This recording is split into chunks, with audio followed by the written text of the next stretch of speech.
You have tuned to another episode of Average Sports with your average guys, Eric and Ty.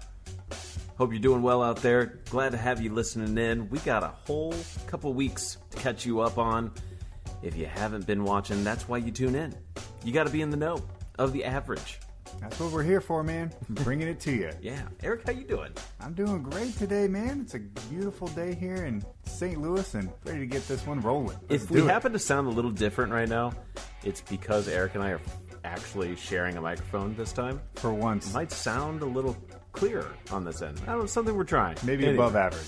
Might be slightly above average. Yes, sir. But one thing we're not talking about this week, we got a whole bunch of other stuff, including MLB playoffs and our picks for the week, and we'll look at NCAA. But what we're not talking about, my goodness, Manny Machado's comments about not being a Johnny Hustle player. Or a hussy. Anyway, we're moving on. He's a rent-a-player, so we're renting that spot out. We're moving on to a new topic. Next. So the MLB playoffs have been for real now that the division series is over. That was incredibly boring. That was quick. It was boring. Yeah. It was not exciting at all. The wild card, the single-playing wild card games are so much better. Absolutely. And then now that we're in the League Series, Championship Series, those are really good matchups. As we record it now, it's 2-1 in both series, and the Brewers and the Dodgers are currently playing tonight. And then someone will either have a 2-1 lead or the series will be tied up at 2 apiece. So I'm going to keep watching. So we'll talk about MLB playoffs, I think, a little bit more later on. One thing I was watching, though, from Monday Night Football on, when was that? October 15th? Crosby, Green Bay kicker. Mason Crosby. The guy goes from missing everything, can't even make a PAT 1 week, and then kicks the game winner. So good for him. I'm happy for him. I also feel really bad for San Francisco in that game. I felt pretty bad for them, too.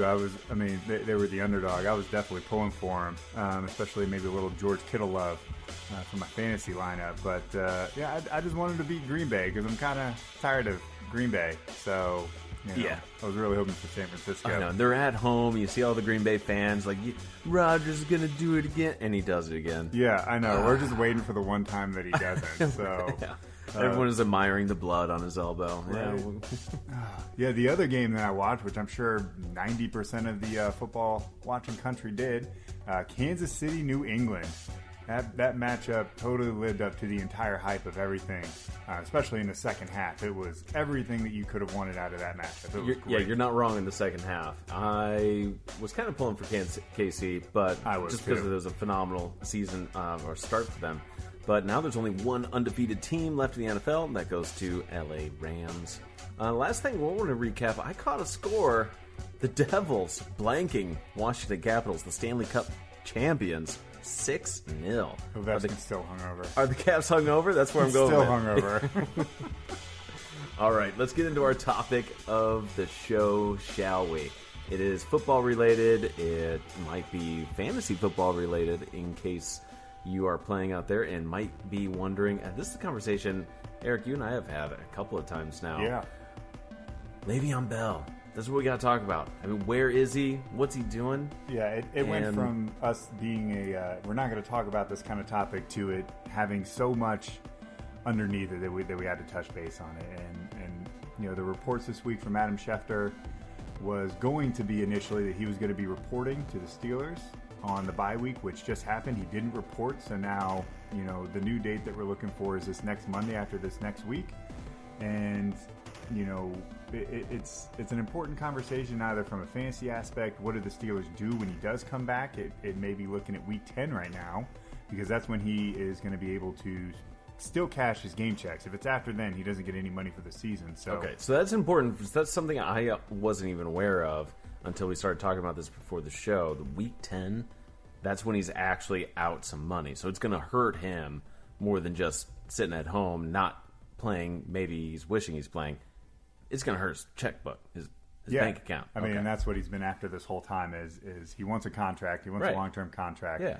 And so he is fully carried on that holdout this whole season so far. But the Steelers with James Conner have been able to produce statistically But, he still doesn't bring the same level that Le'Veon Bell does, especially catching the ball. He doesn't bring that to the table. No, it's a hard comparison. He's kind of, a breed of his own when he's out on the field. And so you'd want to start him. You would think he's going to be good enough, but are the Steelers missing him that much at 3-2-1? Very competitive still in the division. They do have Baltimore and Cincinnati sitting ahead of them, but really just by a game. And that's only because Pittsburgh tied against Cleveland. If had that swung in their favor, they'd be tied with, it would be a three-way tie in that AFC North. So if Bell comes, are they going to start him right away? Is he healthy enough? What would you do? Yeah, the way I look at that is when he comes back, he's not going to be in game shape. Even if he's been training this entire time, we know he's not going to be in game shape. That's been proven time and time again, regardless of the player.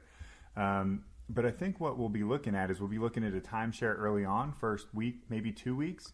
And after that, I think then it'll fully be back on Le'Veon Bell. And the Steelers would have no reason whatsoever to even give James Conner a ton of work because that is the back for the future. Le'Veon Bell's not staying. He's the best back in the NFL when he's out there on the field. So give him 25, 30 touches a game. What do they care?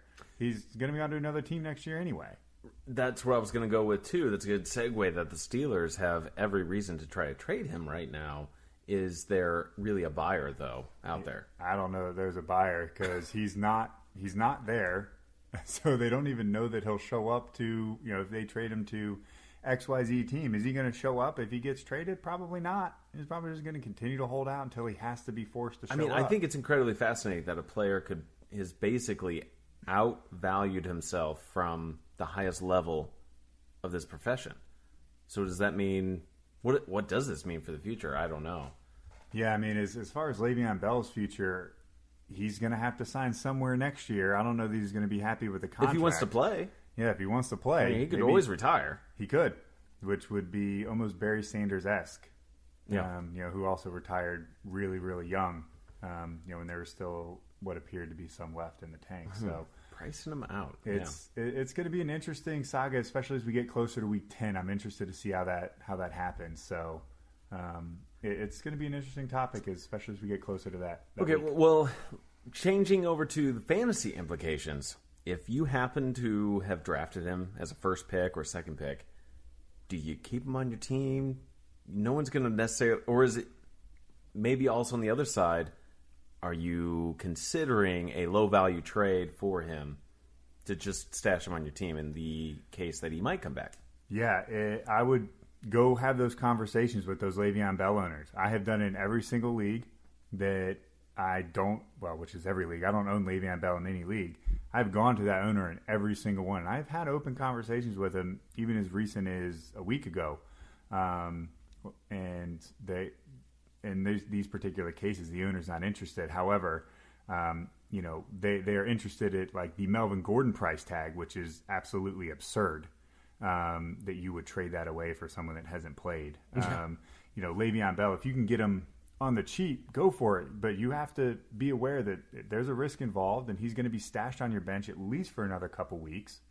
So you need to be prepared that you have to have a lineup that can make that adjustment. If you don't have the pieces to do that, it may not be the right trade for you. But if you can go out there and get him on the cheap, give up even a 2-for-1, a wide receiver, a wide receiver 2, running back 3, maybe a flex, that could be enough of a package for someone that's really hurting out there for some wins. What you want to hope for is that middling team, kind of maybe a little below average is the one that has Le'Veon Bell, which they probably are, so you can try and trade for them so they can hopefully, quote-unquote, manufacture some wins out of what you give them. All right, I know I got some problems, but I'm staying far away from Le'Veon Bell. Yeah. I'm just going to say it. Even if, whether you're heading to the playoffs or not, my personal advice would be don't mess with it if you don't have to. At this point, Queen of Spades right now. At this point, I would totally agree, especially after he was projected to come back from Adam Schefter during the bye week on Monday. He didn't. If you can avoid staying away from him, do. If you get him for a wide or running back 3 or flex, you might as well take that shot because that guy's probably not sitting in your lineup anyway. Nah. Well, moving on with the show, we are staying with football, but heading back a couple years to the college years. Some good matchups coming up. You like that, Eric? Bring back the youngins. Yeah, getting into the youngins. That's right. Seeing the futures play. NCAA, we're going to catch up on our Lightning standings for who's in the top 25 right now. And we're going to breeze through the top 3. Maybe some of you don't know who the 4th position is because it's been a little shakeup in the last few weeks since the last time we've done this. But Alabama, Ohio State, and Clemson all in the top 3. That hasn't moved much other than Clemson falling from number 2. I think they were at 2 at one point. They were 2 at one point, okay. I believe, yes. But at the 4th spot, it goes to Notre Dame. They're sitting at 7-0. Still a very strong team for this season. Congrats to that school. Now, I'll hand it over to you, Eric, for the next 5.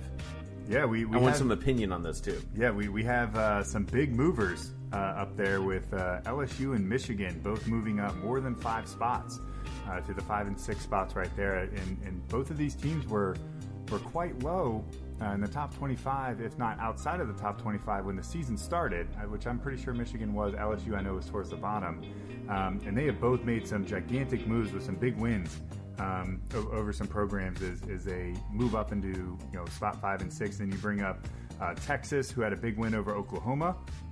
Georgia, Oklahoma, UCF sits there at 10. And then we start bringing in Florida, Oregon, West Virginia, and a surprising team for me, Kentucky. Wildcats. I haven't been following them That's crazy. Nearly enough to know that they would have even been ranked. No. And then you have a big mover in the other direction in Washington. Mm-hmm. Unfortunately, it looked good for them for a little bit, but with now 2 losses and one of their big wins coming against a team that is also just absolutely tanking at the moment, they look to be in dire straits. Sure, bowl worthy, but we don't see them come back at all for a national title at any rate. NC State, Texas A&M, Penn State, Iowa, Cincinnati, South Florida Bulls have made their way into the top 25. Mississippi State, Wisconsin, Michigan State sitting at 24, and Washington State will cap it off at your top 25 college schools for college football. And what do we have in store for you next in this episode of Average Sports? We have a little bit of thing that, Eric, you brought to my attention, that some fantasy leagues are doing this thing called a Vampire League. You got to break it down for me. What the heck? So a Vampire League, I just learned about it, and I brought it to your attention, and we're getting one started next year as a separate league. But a Vampire League is where you have to have an even number of players, but one player is chosen as the vampire and does not get to draft at all. They don't get an auto draft. They get no selections in the draft. So we'll just say it's 10 for numbers. So the original 9 players will draft as normal in a snake or whatever format, 1 through 9. And then at the end of that, the vampire owner gets to go in and pick up everybody off of the waivers. Well, that sounds pretty unfair, but it gets reversed here. So with the vampire owner wins a match, whoever he wins the match against, he can select any player that was in the active roster, so not on the bench, actively playing that week for them, and trade position for position. So running back for running back, wide receiver for wide receiver, etc. On down the line. Wow. And the objective is to see, obviously, if the vampire can win it all. And if they do, it is now labeled as the hashtag Reign of Darkness. Okay.